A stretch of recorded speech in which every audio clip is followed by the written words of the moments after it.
أجمعين ومن تبعهم بإحسان إلى يوم الدين. سبحانك لا علم لنا إلا ما علمتنا إنك أنت العليم الحكيم. سبحانك لا فهم لنا إلا ما فهمتنا إنك أنت الجواد الكريم. اللهم لا سهل إلا ما جعلته سهلا وأنت تجعل الحزن إذا شئت سهلا. هذا اليوم سأخصصه فقط للجواب على الأسئلة إن شاء الله، كان من المفروض أن يكون ذلك يوم الأحد ولكنني ذهبت إلى مسجد آخر. Comme je dis aujourd'hui, on le réserve spécifiquement pour répondre à quelques questions qui ont été posées de la part de nos frères et nos sœurs, Inch'Allah. C'était prévu le dimanche, mais malheureusement, je n'étais pas ici hier. Donc, on le fait en direct. Ceux qui auront l'occasion, qui reviennent vers ceci, Inch'Allah. Donc, je crois que j'ai 3 questions de la même personne. La première question, comment doit-on recevoir l'épanouissement personnel avec l'islam? Ça, on ne peut pas répondre en une minute. Ça, c'est une conférence qui doit se faire pour répondre à cette question, Inch'Allah. Donc, on va laisser ceci en tant que thème pour un jour, Inch'Allah. Prière au travail. Je partage mon bureau avec un collègue non musulman. Comment faire pour attraper la prière Dhuhr et Asr?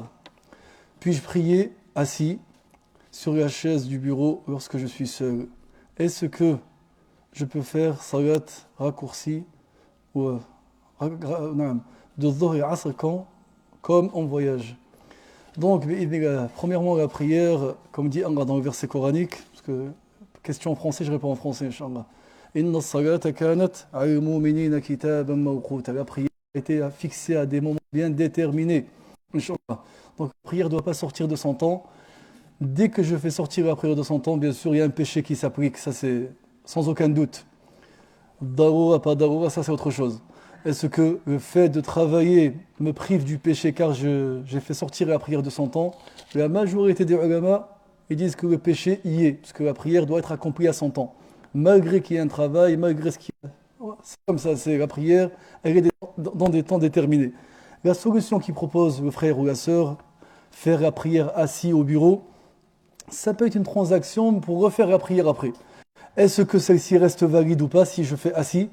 Parce que pourquoi tu l'as fait assis déjà? C'est à toi de voir quelles sont les circonstances où tu vis. Moi, je peux pas juger à travers. Donc la personne doit venir directement pour m'expliquer, pour pouvoir répondre. Est-ce qu'il peut faire assis ou pas assis? Question de raccourcir la prière, comme le voyage, on ne peut pas. Car la condition pour pouvoir raccourcir la prière, c'est avoir dépassé 80 km dans le voyage. Dès qu'on n'a pas atteint cette distance, on n'a pas le droit de raccourcir la prière, Inch'Allah. Comment prouvez-vous qu'Allah existe par de raisons seulement? Bonjour. Avec, avec la plus simple explication. Avec la plus simple explication, c'est très simple, Inch'Allah. Allah dit Azza wa Jal, أَوَلَمْ يَتَفَكَّرُوا فِي أَنفُسِهِمْ مَا خَلَقَ اللَّهُ السَّمَاوَاتِ وَالْأَرْضِ. Il te suffit de méditer ta création pour savoir est-ce que ceci vient de lui-même ou il y a un créateur sur cette terre. Il suffit de méditer la création, il suffit de méditer comment ton corps a été créé, comment l'analyse de ton sang se fait dans ton corps et ainsi de suite. Ceci seulement est suffisant pour prouver que le corps n'est pas descendu de lui-même, qu'il y a un créateur, qu'il y a une force supérieure et cette force c'est Allah Azza wa Jal. Il n'y a pas plus simple que ceci. Si on veut rentrer dans les détails, bien sûr, on ne pourra pas expliquer de cette façon. La chose la plus simple pour expliquer ceci, Inch'Allah, c'est, comme a dit Allah Azza wa Jal à Quraysh, أَفَلَا يَنْظُرُونَ إِلَى الْإِبِلِ كَيْفَ خُلِقَتْ, qu'ils observent la création, les chameaux, comment ils ont été créés, les montagnes, comment ils ont été créés, le ciel, comment il a été élevé. Donc, si la personne utilise son raisonnement pour observer tout cela, il arrivera à la déduction qu'il y a un créateur qui a créé tout ceci, bien sûr, Inch'Allah. Est-ce qu'on peut imaginer un portable dans le vent comme ça? C'est impossible. Donc, il faut qu'il y ait une force supérieure qui le garde en hauteur. Et qui peut garder les cieux et la terre dans cette position? C'est une force.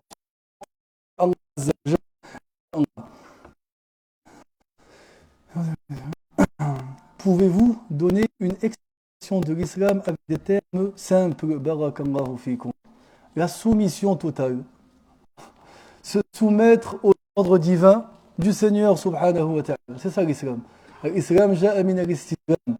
C'est quoi? C'est se soumettre au Seigneur en appliquant les obligations. C'est ça la plus simple explication qu'on peut avoir de l'islam, c'est la soumission et c'est aussi ne pas toucher l'entourage avec notre mal. Car l'islam, c'est quoi? C'est salam, c'est la sécurité, c'est faire propager la sécurité. Bi'idhnillahi azza wa jal.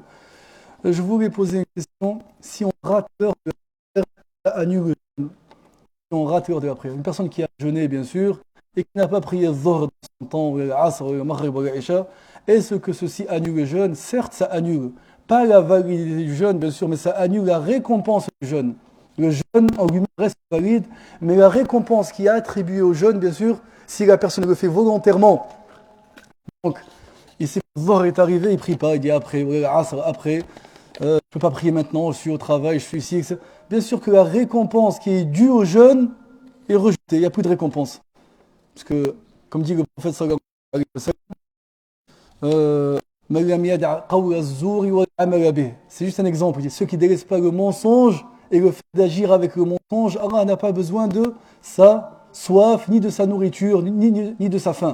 Donc ça c'est quoi? C'est délaisser une interdiction. Que dire du fait de délaisser une obligation?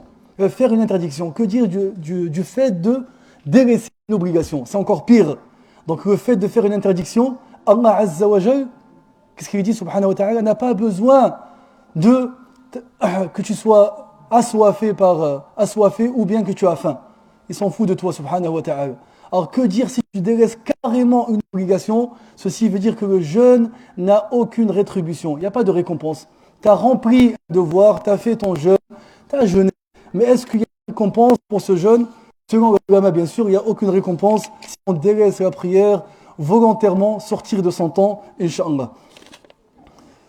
Est-ce que si tu bois de l'eau de la pluie, est-ce que cela coupe ton ramadan? D'accord.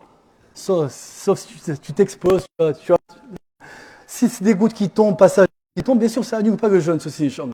Mais si tu le fais volontairement, tu veux boire, tu mets ta bouche en l'air, tu attends que l'eau y rentre, là c'est autre chose. Si tu marches, il y a des gouttes qui tombent, ça annule pas le jeûne, بإذن عز وجل, Inch'Allah. هل يجوز استعمال compte livret A d'épargne علما بأننا لا نأخذ أموال الفائدة ننزعها من أموالنا ونخرجها دائما تشتغل droit d'avoir ça c'est une bonne question. Bien sûr que c'est haram, c'est interdit, ça il n'y a pas de divergence par rapport à ce sujet, car toute chose qui génère un intérêt sans aucun effort, tous les intérêts qui rentrent sont des intérêts qui sont haram, qui sont considérés comme riba. Je sais qu'il y a des gens qui font des petits livrets A pour leurs enfants et autres, ça c'est haram, c'est riba.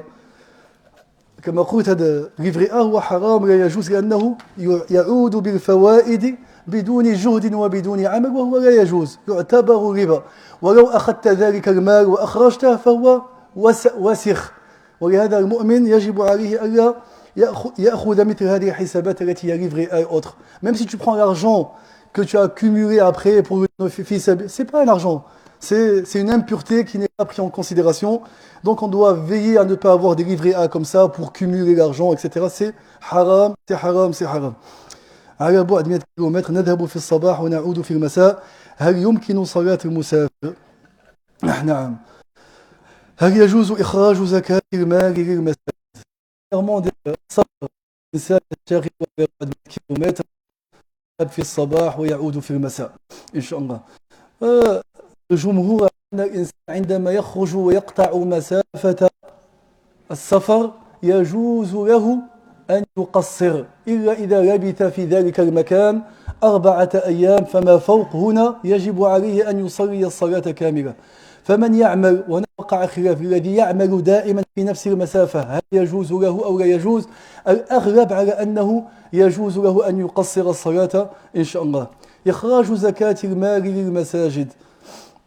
العلماء تحدثوا عن مصارف الزكاة ومن مصارف الزكاة في سبيل الله والغارمين وفي سبيل الله وفي سبيل الله يدخل فيها المساجد وبناء وحفر الآبار وكل هذا يدخل في قول في سبيل الله وخاصة في فرنسا لأننا في بلد لا نجد من يقوم على المساجد فمن كانت عنده زكاة مال كما قال المجلس الأوروبي إن شاء الله للإفتاء يجوز إعطاء زكاة المال للمساجد وللمدارس التي تعلم العلم الشرعي وغير ذلك إن شاء الله.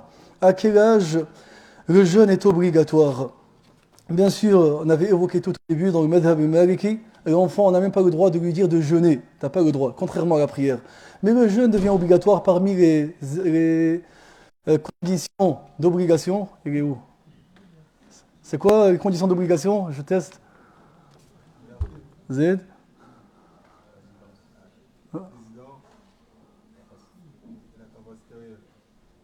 Et quoi?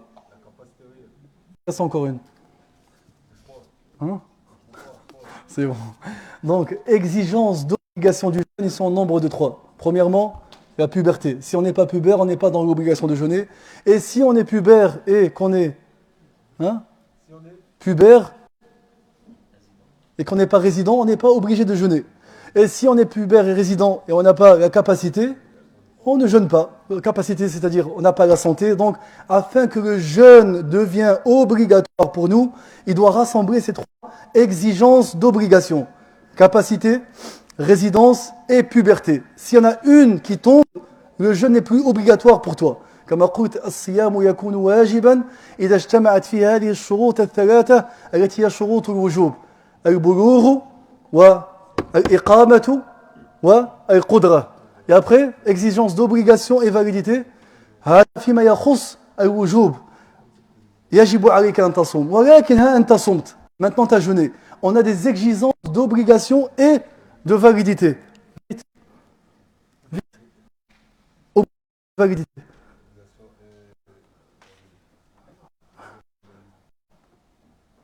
Ah, vous n'avez pas révisé. Vous n'avez pas révisé. L'islam, donc, être dans le temps de jeûne. Zid. Zid. Il n'y a que deux, c'est ça. Tout ça fait cinq. Donc, si on est une personne qui n'est pas musulman, il est obligé de jeûner? Non, il est obligé. Et si le jeûne sans jeûne n'est pas valide. Donc, ça, c'est une exigence d'obligation et validité. Et deuxièmement, être dans le temps du jeûne de Mughrib Subh. Ce qui m'oblige à jeûner, c'est quoi? C'est à partir de Subh que le jeûne devient obligatoire. Donc, on a les trois premières, puberté, capacité et résidence. Puberté, capacité, résidence. Quand on rassemble ça, on a les deux autres qui sont quoi? Hein? L'islam et le temps. Le temps de. Inch'Allah. Il reste trois, je vais terminer rapidement, Inch'Allah. Est-ce que quand une personne fume à côté de nous, si on respire sa fumée, on aura aussi des péchés? Déjà, tu n'as rien à faire avec lui, déjà, premièrement. Inch'Allah. Parce que tu es dans le ramadan, il fume. Qu'est-ce que tu fais avec lui déjà? Rien. Et deuxièmement, si tu le fais volontairement, bien sûr, ça annule ton jeûne. Si c'est toi qui aspires, parce que tu as dit respire, donc tu le fais volontairement, ça annule. Si ça passe, normalement, la majorité disent que, Inch'Allah, si ça vient pas de toi-même, ça annule pas ton jeûne. Mais tu n'as rien à faire avec lui déjà. Si c'est quelque chose de travail qui vous a rassemblé, c'est plus fort et qu'il a fumé à côté de toi, mais si c'était juste ici pour le bonheur, pour rigoler avec lui et qui fume, là ça annule ton jeûne bien sûr. Car le prophète a dit Al-mar'u ala dini khalilih. La personne est selon la religion de son ami. Donc il faut chercher à chaque fois à avoir des amis qui sont meilleurs que nous, Inch'Allah. Est-ce que si on insulte ou on répand une insulte, ceci annule ou coupe le ramadan? Ça coupe pas ton ramadan, mais ça annule la récompense du jeûne, Inch'Allah. Pour la si on provoque une annulation de pureté, d'accord. Doit-on rester rangé, Pekada, ou on doit... Non, bien sûr, tu n'as pas le droit de finir la prière. Dès qu'il y a une impureté, c'est pas moi, de l'air qui sort, etc., tu as perdu tes ablutions, tu n'as plus le droit de rester dans le rang. Tu dois faire une méthode simple pour allusion à que tu saignes, ou pour sortir de la prière, parce que ton acte est vain et invalide. Et si tu persistes à faire une adoration avec une condition qui la valide, qui est absente, c'est dans le péché. Tu sais que l'adoration est interdite avec ce fait, tu le fais volontairement, donc tu as un péché au lieu d'avoir une récompense. Dès que tu perds tes ablutions, tu sors de la prière, Inch'Allah. Est-ce que si on brise notre jeûne, c'est haram ou pas haram? C'est pas que haram, c'est haram et tu as une punition après. C'est quoi la punition? L'expiation. 2 mois consécutifs. Ouais, Du jour. exactement. Après, il n'y a que ça. Dans le madhab maliki, ils disent quoi? C'est quoi la priorité? La priorité pour le jeûneur, Oui. pour l'indigent, c'est de Et deux. Nourrir, exactement. C'est pour plus de personnes, c'est bien ça. Donc, quelqu'un qui n'a pas d'argent, il y a expiation, il y a quoi? Il y a rattrapage, il y a nourrir, hein, soit c'est pauvre. Quelqu'un qui a beaucoup d'argent, lui, il nourrit pas. Et lui, donc, jeûner 2 mois consécutifs. Parce que l'expiation, c'est une punition. Et quelqu'un qui a pas d'argent, pour lui, c'est mieux de jeûner 2 mois consécutifs. Mais lui, non. Et lui, il doit quoi? Il doit nourrir 60 pauvres. Pour qu'il ressente que c'est une punition et qu'il doit pas refaire le même péché par la suite. Inch'Allah. Inch'Allah, c'est deux on fera après. Inch'Allah. Wafaqakum. C'est les questions qu'il y avait pour cette semaine. On essaiera de finaliser Inch'Allah, car accès les œuvres de tout le monde, Inch'Allah. Et la boîte est toujours disponible chez les hommes et chez les femmes, Inch'Allah. Chez les hommes et chez les femmes, Inch'Allah. Ceux qui souhaitent poser des questions. Et s'il y a des éclaircissements à rajouter par rapport à ce que j'ai évoqué, on est ici. Ma'akum, Inch'Allah. Hafizakum Allah wa qumu ila salati, Inch'Allah.